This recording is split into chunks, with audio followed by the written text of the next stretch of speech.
Okay, bonjour. So we'll make another bit of progress today with the pronouns.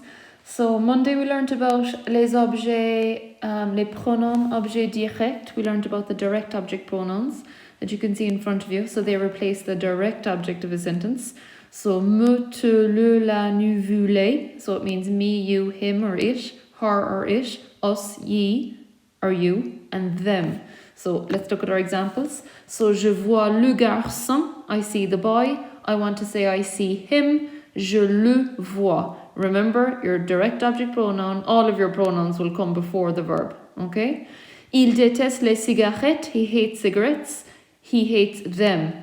So them in French is les, because you know it from your list. Il les déteste, place it before your verb. Je donne les devoirs au professeur. I give the homework to the teacher. I want to say I give them to the teacher. So je les donne au professeur. Je retrouve Sophie tous les jours à l'école. I meet Sophie every day at school. I meet her every day at school. Je la retrouve tous les jours à l'école. So if you're replacing just the direct object of a sentence, use a direct object pronoun. Me, te, le, la, nu, vous, les. Okay? Then yesterday we moved on to the indirect object pronouns.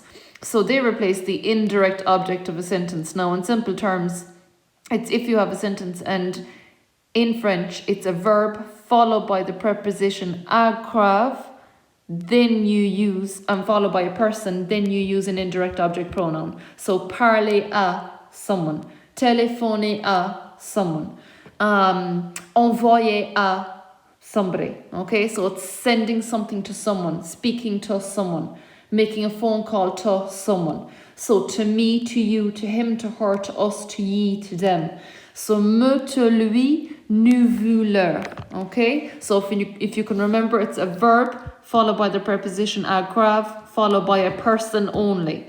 So j'envoie les cadeaux à mes amis. I send the presents to my friends. I want to say I send them to I send the presents to them.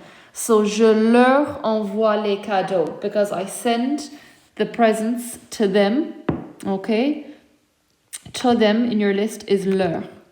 Je dis l'histoire à maman. I tell the story to mom. So dire à somebody. So to tell something to somebody. So instead of saying I tell the story to mom, I want to say I tell the story to her. Go back to your list. To her is lui. Je lui dis l'histoire. Okay, so that brought us up to date. The rest are easy. They're the toughest. Le pronom I. So the pronoun I in French, it's pronounced like an E. That replaces agrave plus a place or a thing, never a person. Okay, so agrave plus a place or a thing. Right? So, depending on the context of the sentence, I can mean there. Now, 99% of the time, that's what it means. It means there. It can mean to it, at it, or about it.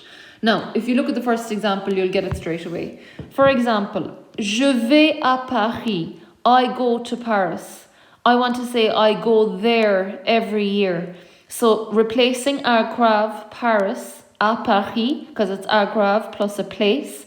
I want to replace that with the pronoun I. I want to say I go there. So j'y vais. Now the reason why we made a J apostrophe is because the I, the pronoun I, is treated like a vowel. Okay? If I said we are going to Dublin, nous allons à Dublin. We are going there, nous y allons. You just put the pronoun I before the verb. It means there. It replaces agrave plus a place. Same in the second example. Elle va au magasin. She goes to the shop. Now, au was originally agrave, so it's agrave plus a place. So she goes to the shop. She goes there. So there is the pronoun I. You put it before the verb elle y va. Okay, let's look at more examples. Il est allé à la banque. He went to the bank. So agrave la banque, to a place. So he went to the bank, he went there, il y est allé. Don't be thrown because it's a passive composer. You still put the pronoun before the verb, before the helping verb. Now, the next example is slightly different to what we've been doing. It doesn't mean there. Je pense aux examens. So again, it's agrave plus a thing. So earlier we learned that the pronoun is used to replace agrave plus a place, which we've looked at all them examples, but it can also replace agrave plus a thing. Okay? So, je pense aux examens. So you're thinking about the exams. So agrave plus les examens. The exams are a thing. So I'm thinking about them.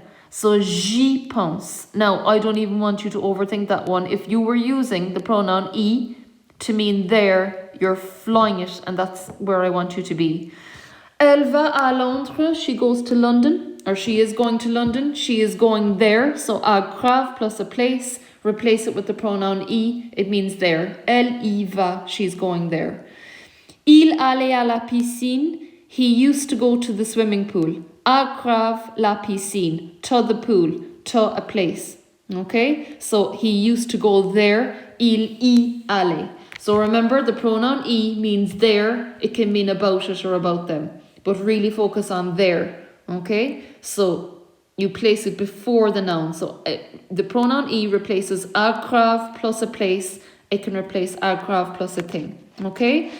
You will often hear these statements in France using the pronoun I just put this in because it's handy for you if you ever go to France in future.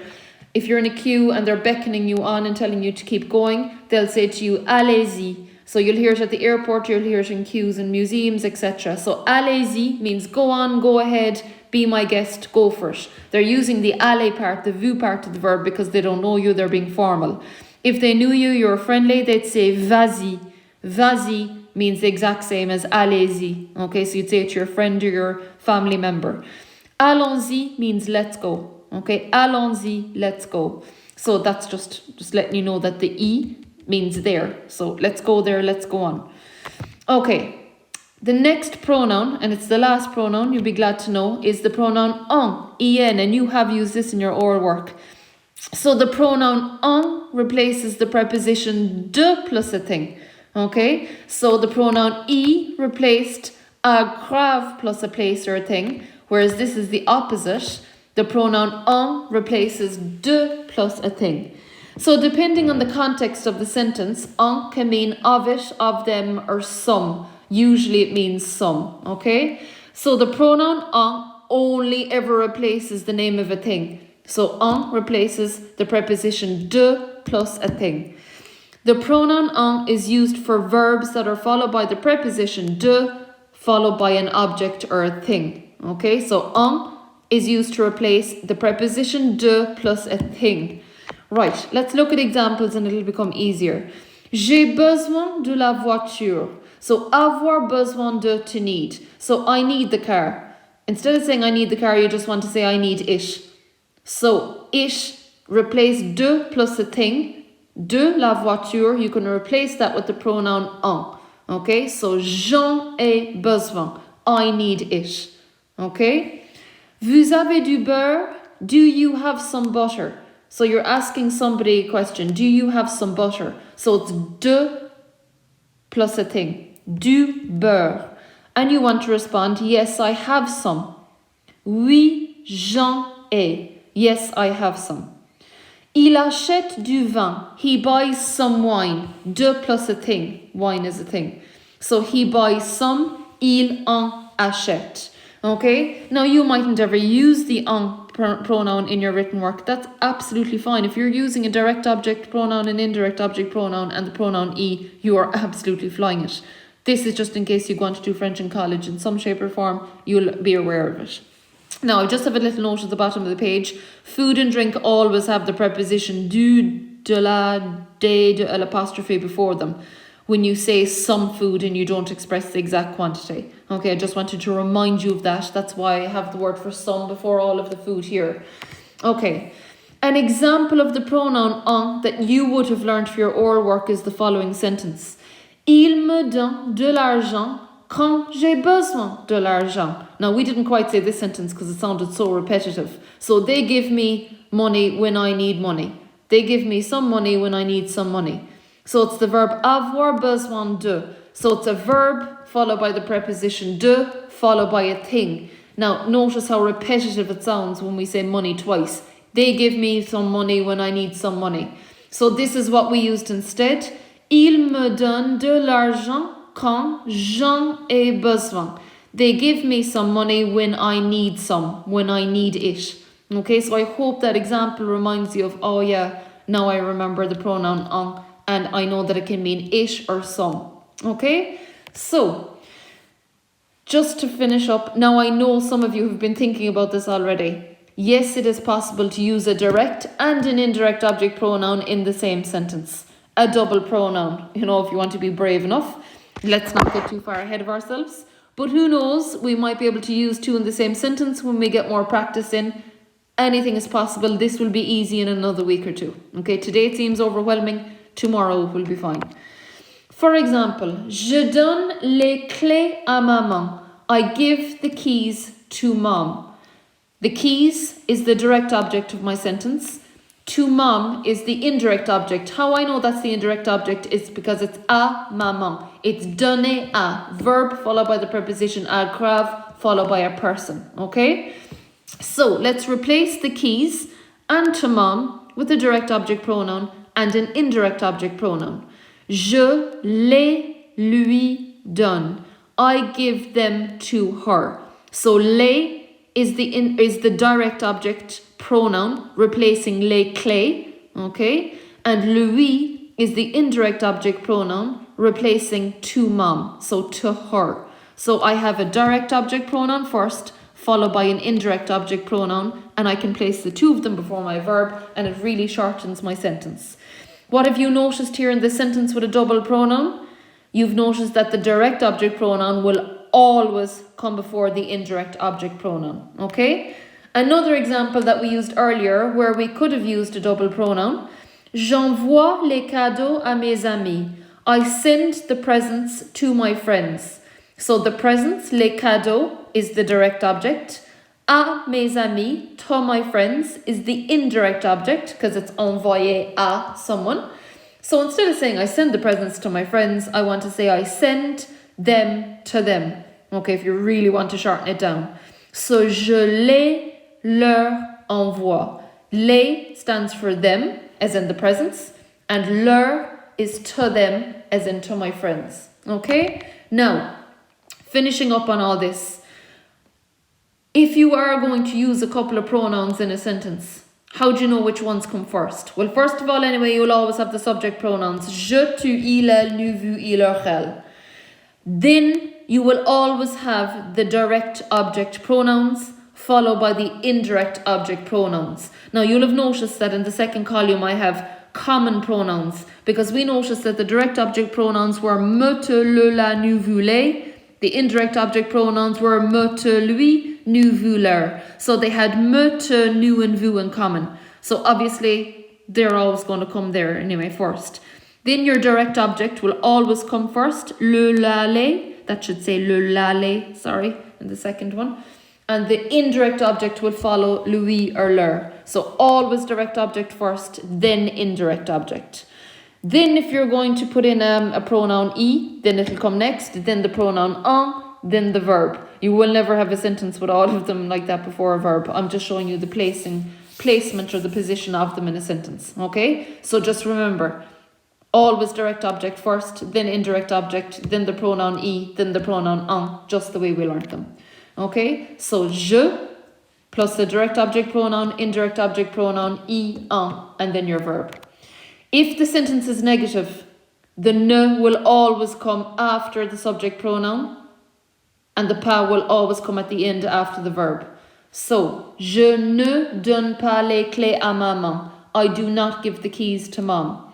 I do not give them to her. Je ne les lui donne pas. I can't imagine you're even going to be writing a negative sentence using the pronouns anyway, okay? So, some more examples of where you can use two pronouns in a sentence.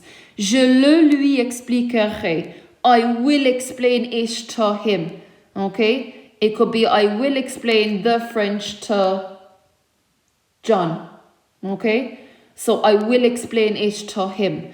It replaces the direct object, which could be the French, and to him replaces the indirect object, which would be to John. I will explain the French to John.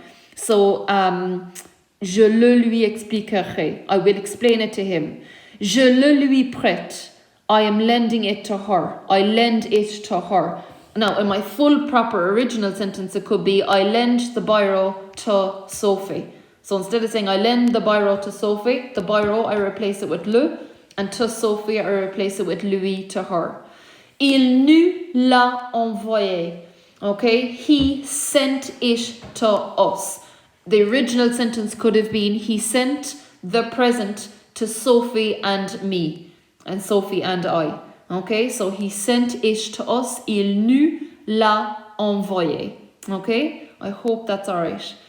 Now, you might be thinking there, to us, that is an indirect object pronoun, so shouldn't that come after the le or the la?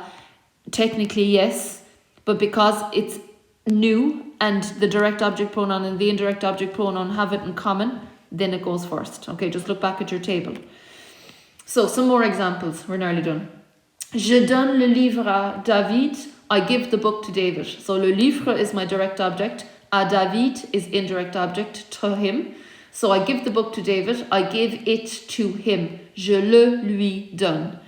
Nous n'allons pas au parc. We don't go to the park. So, that's aggrave plus a place. So, that's my pronoun I. So, we don't go to the park. Nous n'y allons pas. Okay, we don't go there. I just wanted to show you what would happen if I have the pronoun I in a negative sentence. Okay, I won't do any more revision of the pronouns until maybe